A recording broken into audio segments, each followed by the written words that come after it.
The Assembly will hear an address by His Excellency Joseph R. Biden, Jr., President of the United States of America. I request protocol to escort His Excellency and invite him to address the Assembly.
My fellow leaders, today is the fourth time I've had the great honor of speaking to this Assembly as President of the United States. It'll be my last. I've seen a remarkable sweep of history. I was first elected to office in the United States of America as a U.S. Senator in 1972. Now, I know I look like I'm only 40. I know that. I was 29 years old. Back then, we were living through an inflection point, a moment of tension and uncertainty. The world was divided by the Cold War. The Middle East was headed toward war. America was at war in Vietnam. At that point, the longest war in America's history. Our country was divided and angry, and there were questions about our staying power and our future. But even then, I entered public life not out of despair, but out of optimism. The United States and the world got through that moment. It wasn't easy or simple without significant setbacks. But we go on to reduce the threat of nuclear weapons through arms control, and then go on to bring the Cold War itself to an end. Israel and Egypt went to war, but then forged a historic peace. We ended the war in Vietnam. The last year in Hanoi, I met with the Vietnamese leadership. We elevated our partnership to the highest level. It's a testament to the resilience of the human spirit and the capacity for reconciliation. That today the United States and Vietnam are partners and friends. And it's proof that even from the horrors of war, there's a way forward. Things can get better. We should never forget that. I've seen that throughout my career. In the 1980s, I spoke out against apartheid in South Africa. And then I watched the racist regime fall. In the 1990s, I worked to hold Milosevic accountable for war crimes. He was held accountable. At home, I wrote and passed the Violence Against Women Act to end the scourge of violence against women and girls, not only in America, but across the world, as many of you have as well. But we have so much more to do, especially against rape and sexual violence as weapons of war and terror. We were attacked on 9/11 by al-Qaeda and Osama bin Laden. We brought him justice. Then I came to the presidency at another moment of crisis and uncertainty. I believed America had to look forward. New challenges, new threats, new opportunities were in front of us. We needed to put ourselves in a position to see the threats, to deal with the challenges, and to seize the opportunities as well. We need to end the era of war that began on 9/11. As Vice President to President Obama, he asked me to work to wind down the military operations in Iraq and we did, painful as it was. When I came to office as president, Afghanistan had replaced Vietnam as America's longest war. I was determined to end it, and I did. It was a hard decision, but the right decision. 4 American presidents had faced that decision, but I was determined not to leave it to the 5th. It was a decision accompanied by tragedy. 13 brave Americans lost their lives, along with hundreds of Afghans in a suicide bomb. I think those lost lives, I think of them every day. I think of all the 2,461 U.S. military deaths over a long 20 years of that war. 20,744 American servicemen wounded in action. I think of their service, their sacrifice, and their heroism. I know other countries lost their own men and women fighting alongside us. We honor their sacrifices as well. To face the future, I was also determined to rebuild my country's alliances and partnerships to a level not previously seen. We did just that, from traditional treaty alliances to new partnerships like the Quad with the United States, Japan, Australia, and India. I know many look at the world today and see difficulties and react with despair, but I do not. I won't. As leaders, we don't have the luxury. I recognize the challenges from Ukraine to Gaza to Sudan and beyond. War, hunger, terrorism, brutality, record displacement of people, a climate crisis, democracy at risk, strains within our societies, the promise of artificial intelligence and its significant risk. The list goes on. But maybe because of all I've seen and all we have done together over the decades, I have hope. I know there is a way forward. In 1919, the Irish poet William Butler Yeats described a world, and I quote, "where things fall apart, the center cannot hold, mere anarchy is loosed upon the world," end of quote. Some may say those words describe the world not just in 1919, but in 2024. But I see a critical distinction. In our time, the center has held. Leaders and people from every region and across the political spectrum have stood together, turned the page.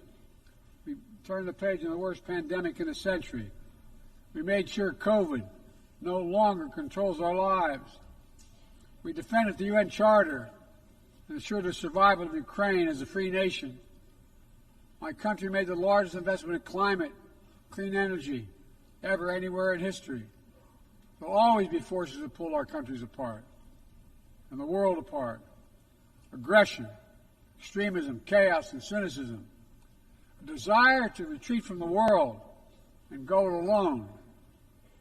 Our test is to make sure that the forces holding us together are stronger than those that are pulling us apart.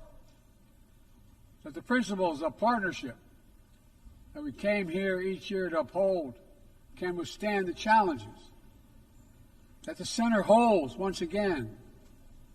My fellow leaders, I truly believe we're at another inflection point in world history, where the choices we make today will determine our future for decades to come. Will we stand behind the principles that unite us? Will we stand firm against aggression? Will we end the conflicts that are raging today? Will we take on global challenges like climate change, hunger, and disease? Will we plan now for the opportunities and risk of a revolutionary new technologies? I want to talk today about each of these decisions and the actions, in my view, we must take. To start, each of us in this body has made a commitment to the principles of the UN Charter to stand up against aggression. When Russia invaded Ukraine, we could have stood by and merely protested. But Vice President Harris and I understood that that was an assault on everything this institution is supposed to stand for. And so, my direction, America stepped into the breach, providing massive security and economic and humanitarian assistance. Our NATO allies and partners in 50-plus nations stood up as well. But most importantly, the Ukrainian people stood up. I asked the people of this chamber to stand up for them. The good news is Putin's war has failed and at his core aim. He set out to destroy Ukraine, but Ukraine is still free. He set out to weaken NATO, but NATO is bigger, stronger, more united than ever before, with 2 new members, Finland and Sweden. But we cannot let up. The world now has another choice to make. Will we sustain our support to help Ukraine win this war and preserve its freedom, or walk away and let aggression be renewed and a nation be destroyed? I know my answer. We cannot grow weary. We cannot look away. And we will not let up on our support for Ukraine. Not until Ukraine wins a just and durable peace in the UN Charter.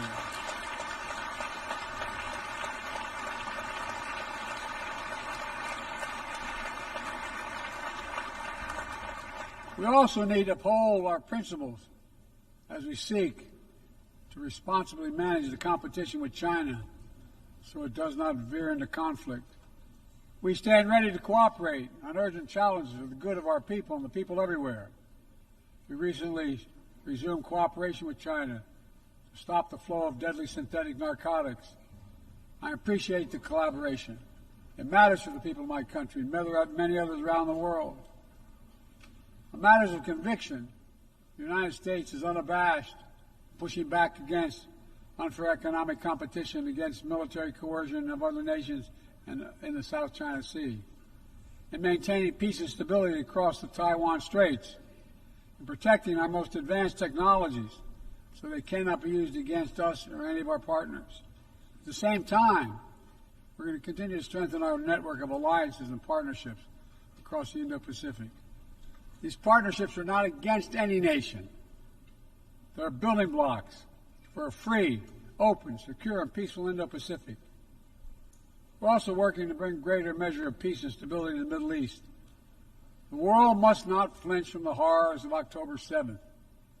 Any country would have the right and responsibility to ensure that such an attack can never happen again. Thousands of armed Hamas terrorists invaded a sovereign state, slaughtering and massacring more than 1,200 people, including 46 Americans, in their homes and at a music festival. Despicable acts of sexual violence, 250 innocents taken hostage. I've met with the families of those hostages. I've grieved with them. They're going through hell. Innocent civilians in Gaza are also going through hell. Thousands and thousands killed, including aid workers. Too many families dislocated, crowding into tents, facing a dire humanitarian situation. They did not ask for this war that Hamas started.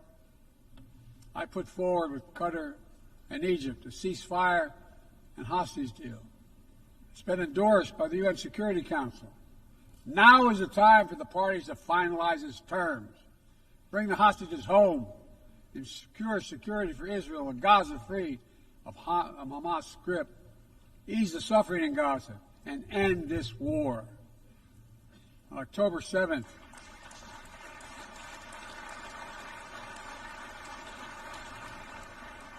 since October 7th, we've also been determined to prevent a wider war that engulfs the entire region.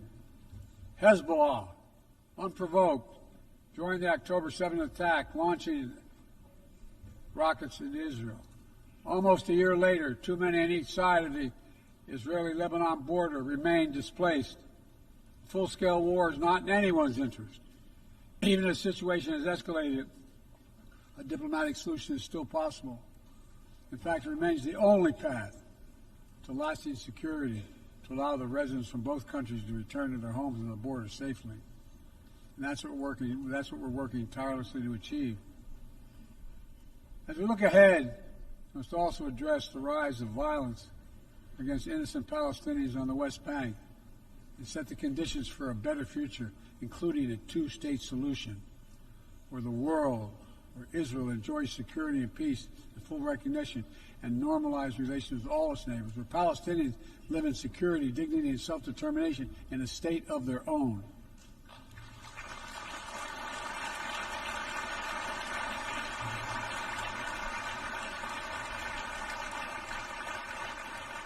Progress toward peace will put us in a stronger position to deal with the ongoing threat posed by Iran.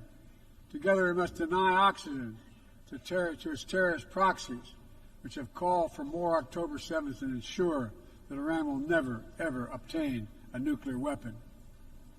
Gaza is not the only conflict that deserves our outrage. In Sudan, a bloody civil war unleashed one of the world's worst humanitarian crises. 8 million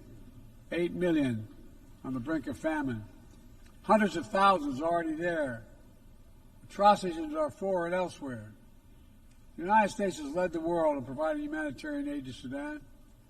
And with our partners, we've led diplomatic talks to try to silence the guns and avert a wider famine. The world needs to stop arming the generals, to speak with one voice and tell them, stop tearing your country apart, stop blocking aid to the Sudanese people, end this war now.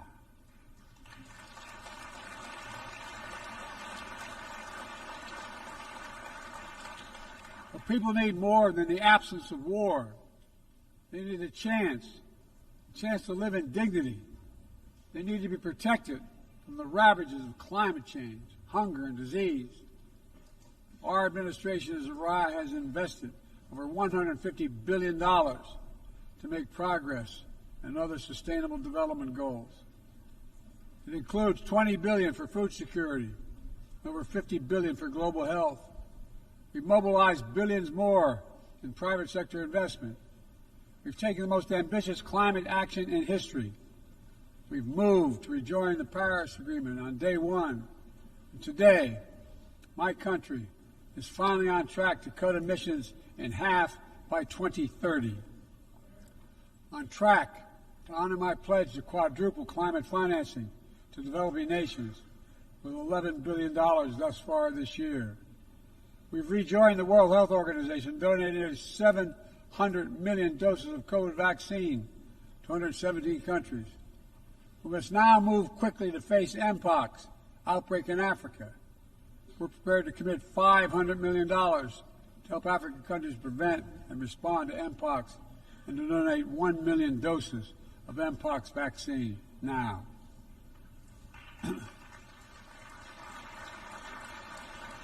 We call on our partners to match our pledge and make this a billion-dollar commitment to the people of Africa. Beyond the core necessities of food and health, the United States, the G7, and our partners have embarked on an ambitious initiative to mobilize and deliver significant finance to the developing world. We're working to help countries build out their infrastructure, to clean energy transition, to the digital transformation, to lay new economic foundations for a prosperous future. It's called the Partnership for Global Infrastructure and Investment. We've already started to see the fruits of this emerge in Southern Africa and Southeast Asia and in the Americas. We have to keep it going. I want to get things done together. In order to do that, we must build a stronger, more effective, and more inclusive United Nations. The UN needs to adapt and bring new voices and new perspectives. That's why we support reforming and expanding the membership of the UN Security Council.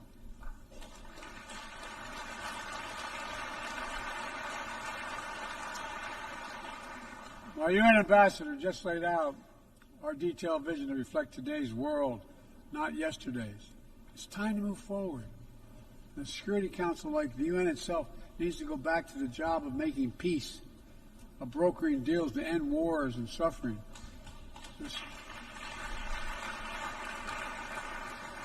And to stop the spread of the most dangerous weapons, of stabilizing troubled regions in East Africa, from East Africa to Haiti, to Kenya-led mission that's working alongside the Haitian people to turn the tide. We also have a responsibility to prepare our citizens for the future. We'll see more technological change, I argue, in the next 2 to 10 years than we have in the last 50 years. Artificial intelligence is going to change our ways of life, our ways of work, and our ways of war. It could usher in scientific progress at a pace never seen before, and much of it could make our lives better. But AI also brings profound risks, from deep fakes to disinformation, to novel pathogens, to bioweapons. We've worked at home and abroad to define the new norms and standards. This year, we achieved the first ever General Assembly resolution on AI to start developing global rules of the road. We also announced a declaration on the responsible use of AI, joined by 60 countries in this chamber. But let's be honest, this is just the tip of the iceberg, what we need to do to manage this new technology. Nothing is certain about how AI will evolve or how it will be deployed. No one knows all the answers. My fellow leaders, it's with humility I offer two questions. First, how do we as an international community govern AI? As countries and companies race to uncertain frontiers, we need an equally urgent effort to ensure AI's safety, security, and trustworthiness. As AI grows more powerful, it also must grow more responsive to our collective needs and values. Benefits of all must be shared equitably. It should be harnessed to narrow, not deepen, digital divides. Second, will we ensure that AI supports rather than undermines the core principles that human life has value and all humans deserve dignity? We must make certain that the awesome capabilities of AI will be used to uplift and empower everyday people, not to give dictators more powerful shackles on the human spirit. In the years ahead, there may well be no greater test of our leadership than how we deal with AI. Let me close with this. Even as we navigate so much change, one thing must not change. We must never forget who we're here to represent. We, the people. These are the first words of our Constitution, the very idea of America. They inspired the opening words of the UN Charter. I made the preservation of democracy the central cause of my presidency. This summer, I faced a decision whether to seek a second term as president. It was a difficult decision. Being president has been the honor of my life. There's so much more I want to get done. As much as I love the job, I love my country more. I decided after 50 years of public service, it's time for a new generation of leadership to take my nation forward. My fellow leaders, let us never forget, some things are more important than staying in power. It's your people.